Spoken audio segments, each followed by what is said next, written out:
Ẹ káàbọ̀ sórí ètò yìí o, ṣe rí fídíò tó wà lẹ́gbẹ̀ẹ́ mi, a máa play ẹ̀ fún yín. A fẹ́ kẹ́ ẹ fi ara balẹ̀ kẹ́ ẹ wò láti ìbẹ̀rẹ̀ dé òpin kí ẹ lè gbọ́ gbogbo àṣírí àti gbogbo wíníwíní ọ̀rọ̀ tó wà ńbẹ̀. Láì fọ̀pá lọ́pọ̀lọpọ̀ ejò, ẹ jẹ́ ká lọ wo fídíò yìí báyìí. They did not know anything about OPC. Ìtàn irọ́ ìtàn ìkéníga nípa fún wọn làwọn náà wá rò pé àwọn ti wà arrive.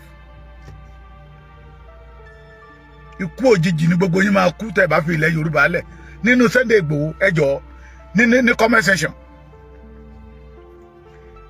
Mo fẹ́ kẹ́ sọ òtítọ́ ọ̀rọ̀.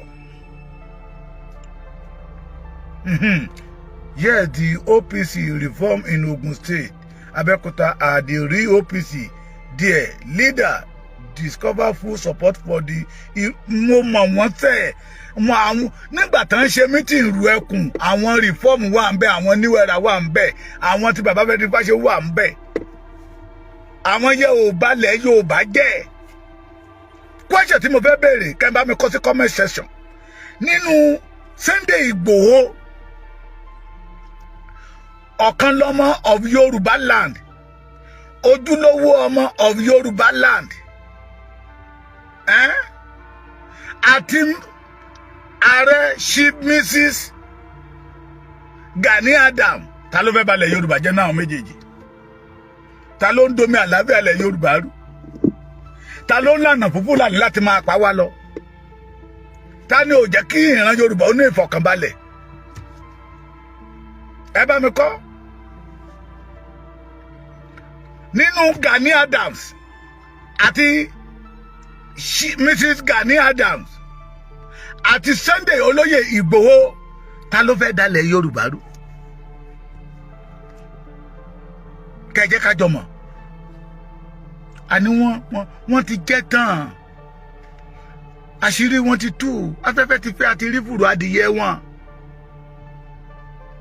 ò rí nǹkan kan ṣe mọ́ náà fi ń pariwo approve lẹ́tà tó kọ sí àwọn gọ́vnà ẹgbọ́ ṣé olórí burúkú lè kọ lẹ́tà sí yín kẹ́yìn náà kẹ́ẹ̀dá lóhùn òkè àwọn méjì ti sọ ń sí pé Gani Adams ẹjọ́ tó bá ti jẹ́ Gani Adams ẹ máa bá mi fi Mrs. sẹ́yìn ẹ̀ Mrs. Gani Adams bí bàbá mi Adéwálé Abdulwasiu ṣe kọ́ Mrs. Gani Arikuyeri ní kẹ́ẹ̀dá tó fẹ́ dalẹ̀ Yorùbá rú bí 5 years ago tí Sunday Igboho ò sí nílé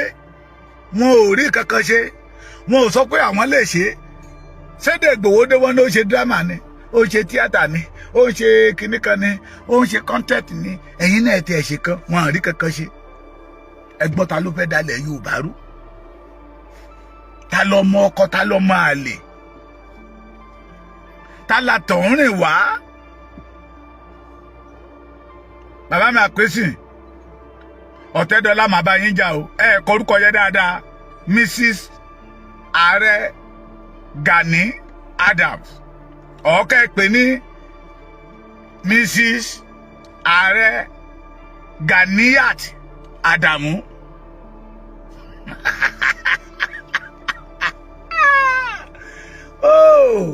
òtítọ́ ló máa lékè irọ́ òtítọ́ ló máa lékè irọ́ ọmọ Adéyẹmọ o máma yí wá padà o òtítọ́ ló máa lékè irọ́ òtítọ́ ló máa lékè irọ́ ọmọ Adéyẹmọ o máma yí wá padà o. mo ti ń sọ̀rọ̀ yẹn ti pẹ́ apẹ Gani ó ní kí Yorùbá lọ wá 20 billion wá wọ́n pe Sunday Igboho lọ́wọ́ kan ló embrace ẹ̀ ẹ bá mi bi Gani léèrè ní Arigidi tó ń claim Arigidi ìlú ìyá ẹ̀ ẹja máa sọ bẹ́ẹ̀ ká máa là á Arigidi ìlú ìyá ẹ̀ bandit máa ń jí wọn gbé ń bẹ̀ Gani ò mọ̀ lọ́bẹ̀ èyí tó lọ last ó lọ bọ́ba ṣe ọdún Ìjẹṣu nígbà tó jẹ́ pé òun àtọ́ba yẹ pàdípàdé ni wọ́n tẹ́ ẹ bá rántí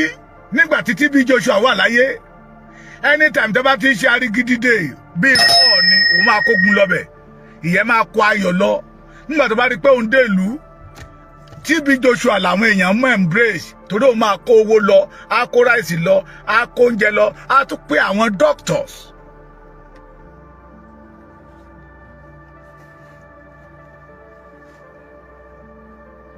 Pọ̀tìkà ní máa kógun lọ́bẹ̀ ni ẹ bá wa bẹ́ẹ̀ kó náà lọ ṣe kọ́ńtẹ́ẹ̀tì ní Àrègidì tó bá jẹ́ pé lóòótọ́ torí Yorùbá máa sọ pé ọmọ ìyá dùn wọ́n ní kókó bí ogún bàbá gbẹ̀dẹ̀ bí ogún ìyá ó yẹ kó ṣe nǹkan tó dáa sí ìlú ìyá ẹ̀ ní Àrègidì bọ̀tí irọ́ ni ẹ lọ bá wa bẹ́ẹ̀ kó náà tiẹ̀ lọ ṣe dírámà kó lọ ṣe fíìmù olórí burúkú ó wá àpúrúfà kiri ọmọ àlè ọmọ ìrankíran ọmọ ìrankíran Sunday Igboho ní problem ẹ Sunday Igboho ṣé ìwọ nìkan náà gbé láyé fún ni ìwọ nìkan ní àpúrúfà tí bàbá wọn Mrs. Gani Adam ti wá láti bí ọdún 5 ìwọ wá dé ọwá náà ti àpúrúfù ẹ ṣé ìwọ nìkan náà dálé ayé fún ni bó tiẹ̀ ṣe oògùn òkìkí ó dẹ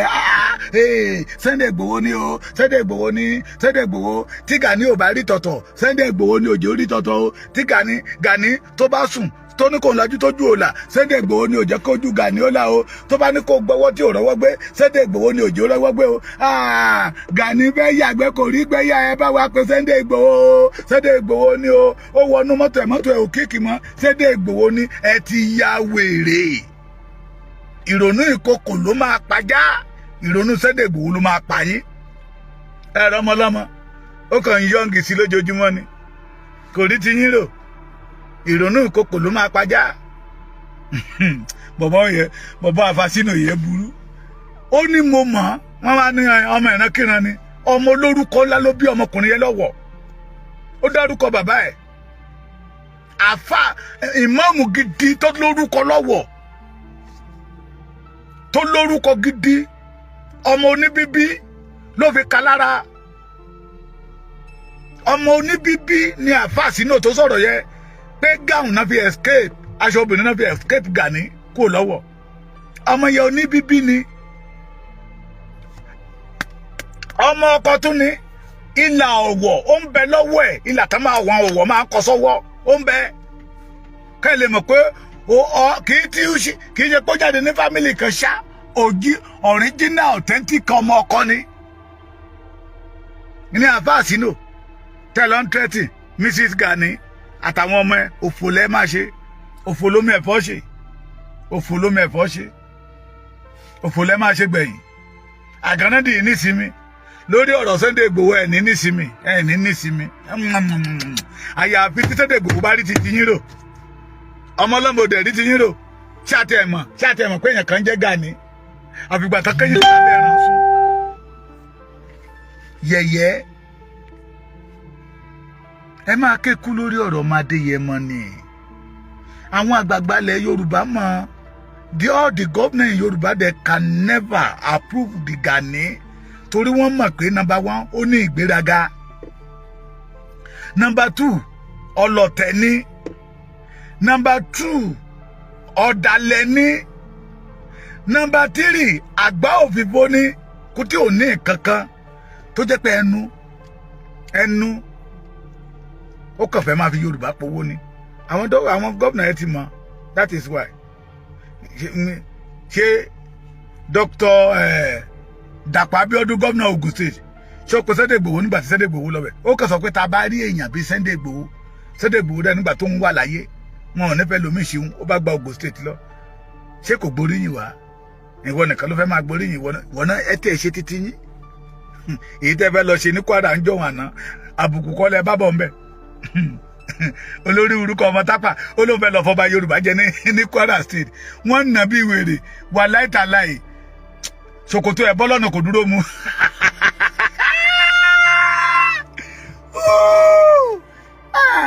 ọlọ́run mọ̀mọ́ jẹ́ ìṣìwàwù ìwú tọ́lọ́run bá ti fẹ́ padà lẹ́yìn èèyàn á gba ìwà lọ́wọ́ ẹ̀ á wá gbẹ̀mí ìlara yẹn fún á wá máa ṣì Gani ti ṣì àtàwọn ọmọ ogun ẹ̀ làṣírí yín fi ń tú wọ́n fẹ́ lọ fọba ọba Yorùbá jẹ ní Kwara tán mú ṣòkòtò ẹ̀ bọ́ lọ́nà kò lè dúró mu ló fẹ́ tẹ̀pọ̀n ń lu ẹ̀pọ̀n báyìí lọ́gbẹ́ lábálábálábá bí bàbá yẹn ṣe sọ ó lè sáré ju ehoro lọ ó sáré ju rélùwé lọ kò fi parọ́ mọ́ o kò fi parọ́ mọ́ ìpàkọ́ Gani là ń wò lálálálálálálá tó ń lọ bí rélùwé yẹ̀yẹ́ ẹgbọ́ ọ̀rọ̀ tí bàbá yìí sọ kẹ́ ẹ gbọ́ sókè àwọn tó lè sọ̀tún OPC rèé àwọn tó mọ nǹkan tó ń pè ní OPC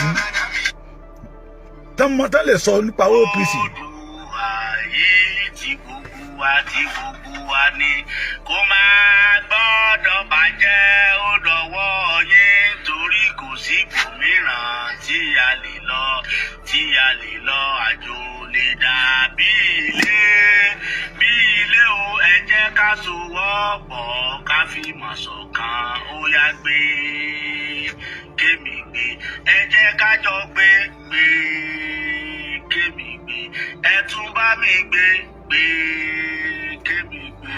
ọmọ Odùduwà ni mí tọkàntọkàn ọmọ Odùduwà ni mí tọkàntara ọmọ Odùduwà ni mí tọkàn tí gbogbo ara ẹ̀yin ńkọ́ ọmọ Odùduwà ni wá mo kí gbogbo ẹ̀yin ọmọ kóòtù òjìrè ẹ̀yin ọmọ Odù tó dá ìwà ẹ̀yin ọmọ Odù tá ìbínú dá pé ẹ kú ọjọ́ gbogbo ẹ kú rògbòdìyàn ló ẹ kú bílù ṣe rí lọ́tún lósì ẹ kú akitiyan ẹ kú ọmọnìyàn ṣe mo kí gbogbo ẹgbẹ́ látòrí ẹgbẹ́ ọdẹ tí ń bẹ kí ẹgbẹ́kẹ́gbẹ́ tó wà Association of Hunter mo kí gbogbo yín pé ó sòkú ikú ẹran ayé ọmọ ènìyàn ọdẹ ọmọ tí òkú lọmọ rúkú ẹran wálé ni òun ànírúkọ ọdẹ láti òkú wálé o mo kí gbogbo yín o mo kí gbogbo ẹ̀yin ọmọ àgbẹ̀. ẹ má bá mi like ẹ má bá mi love rẹ. pé ẹ kú ojúmọ́ lé yín o pé. bẹ́ẹ̀ tẹ́ ẹ fáwa ní gift ẹ ṣáà má bá mi like ẹ má bá mi love rẹ. yọba wa ṣe mo wá kí gbogbo ẹ̀yin ọmọ ìyá mi pátápátá nínú ẹgbẹ́ Ọ̀túnba Gani Adams Igi Àdùbí wípé Oòduà ni mí o tọkàntọkàn ẹ̀yin ńkọ́ Oòduà ni wá àdúrà wọ́n gbà mo kí ẹ kú gbìyànjú gbogbo ẹ̀yin ọmọ OPC tẹ́ ń jáde lọ́tún lósì nípasẹ̀ rògbòdìyàn tí ń ṣẹlẹ̀ lórílẹ̀‐èdè Yorùbá tí agbójú agan sí ọmọ Adéyẹmọ tí ọmọ Odùduwà rí ọmọ Adéyẹmọ ní ọ̀tá tí ẹ ti gbàgbé ìbúra àná nígbà tá a máa búra nígbà tí OPC ń jẹ́ OPC gbogbo ọ̀pọ̀lọpọ̀ yín tẹ̀ ń jáde wáyé ọmọ gànfẹ́ lẹ̀ ń ṣe hooligans táwùtù ní báàgì lẹ̀ ń já lóṣòdì ní Mùṣín olè lẹ̀ ń já ẹ̀yin ọmọ rádaràdà òfò yìí tẹ wá jáde nísìnyí tẹ ń bẹnu tẹ̀m̀bẹ̀lẹ̀ lu Adéyẹmọ kọ́lẹ̀ ń bá jà o àwa tá a ṣiṣẹ́ fún Ọ̀túnba Gani Adams Oòduà ilẹ̀ ń bá jà àwa tá a ń bẹ pẹ̀lú gbogbo lẹ̀ ń bá jà mo ṣe rẹ gbogbo ẹ̀yin ọmọ Ọ̀túnba Gani Adams tí ọpọlọ yín bá pé tẹ mọ tẹ ń ṣe pé kẹ ẹ bójú wẹ̀yìn wò kẹ ẹ rántí ìgbà tá a bẹ̀rẹ̀ àwa pẹ̀lú Frederick Fashion ẹ má jẹ́ àgbàgbé pé sábàbí Ọ̀túnba Gani Adams ni ló sọ ẹgbẹ́ Frederick Fashion ló sọ di òkùnkùn tí wọn fi gbọ́ Frederick Fashion ẹgbẹ́ OPC mọ́ lénìí ọpọlọ yín tó bá pé tí ọpọlọ yóò wà lọ tó bá jẹ́ correct student láti ìgbà ìwáṣẹ̀ tó OPC ti bẹ̀rẹ̀ tó jẹ́ legit tí ì ṣe pé ìkánú yín àbí gbogbo yín ọ̀pọ̀lọpọ̀ tẹ́ ń jáde tó jẹ́ pé ọmọ ta ní ọmọ gáràjì ní ìwàkiwà lẹ wù tá a mú tá a discipline yín tá a wá wò pọ́mọ Yorùbá ní ẹ lè padà wúlò lọ́la tá a fi dà ẹ̀ mọ́mọ́ tó tá a sì búra fún ẹ̀yin náà lẹ wá jáde ẹ̀yin ní kàńdà àná tẹ wá jáde lónìí tẹ́ ń bú ọmọ Adéyẹmọ ọmọ Adéyẹmọ lẹ ń bú o àwọn sanko nínú ẹgbẹ́ Ọ̀túnba Gani Adams ti ń bẹ pẹ̀lú ọmọ Adéyẹmọ àwọn lẹ ń bú àwọn olè níbòmí tá à ń lọ torí ti àti lótìtọ́ nù torí arántí pé kì í ṣe Ọ̀túnba Gani Adams la búra fún arántí pé Odùduwà la búra fún nígbà tí OPC ń jẹ́ OPC níbo lẹ́yìn wà láyé bàbá gòdògòdò láyé mástà láyé bọ́ọ̀gì láyé bàbá kàpí níbo lẹ wà láyé Olúmídé